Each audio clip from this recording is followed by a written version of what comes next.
Hello, everybody, and thank you for tuning into our weekly report. Progress in the fight for educational freedom. The government shutdown proved an argument that conservatives have been making for 45 years.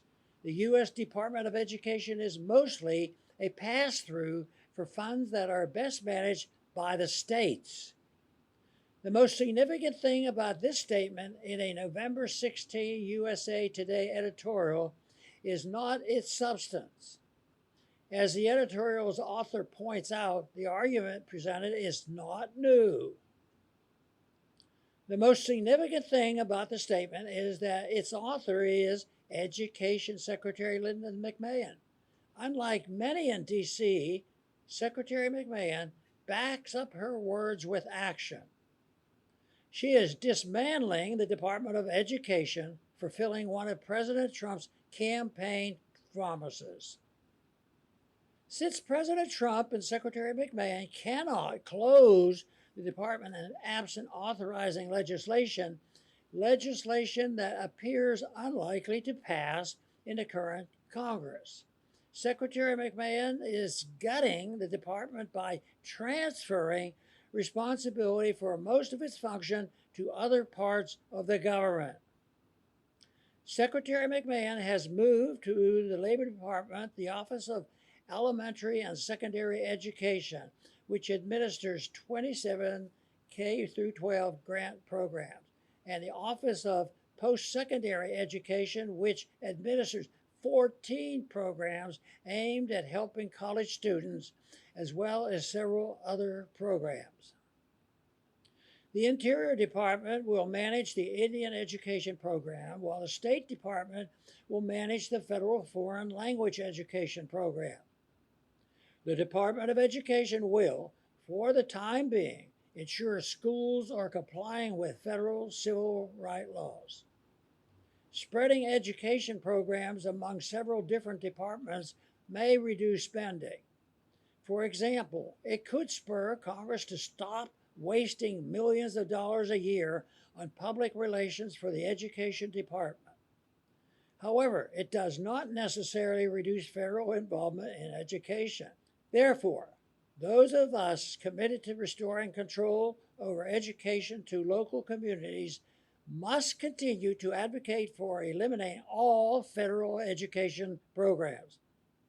The billions spent by the federal government on improving education have had the opposite effect.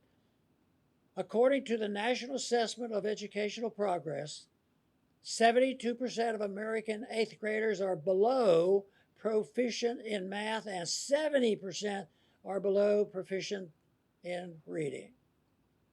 America's education system cannot be fixed by another No Child Left Behind style reform imposed on local schools by the federal politicians and bureaucrats.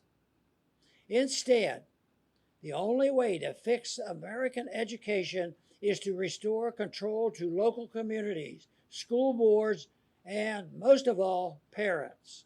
This is why all who care about quality education should celebrate the continued growth of homeschooling. According to Angela Watson of the Institute for Education Policy at Johns Hopkins University, homeschooling in the 24-25 school year continued to grow across the United States, increasing at an average rate of 5.4%. Parents looking for a homeschooling curriculum incorporating the ideas of liberty should consider My Online Curriculum. My Curriculum provides students with a solid education in history, literature, mathematics, and the sciences. It also gives students the opportunity to create their own websites and their internet-based businesses. This provides students with a real-world entrepreneurial experience that will be useful no matter what career path they choose. The curriculum is designed to be self-taught, with students helping and learning from each other via online forums.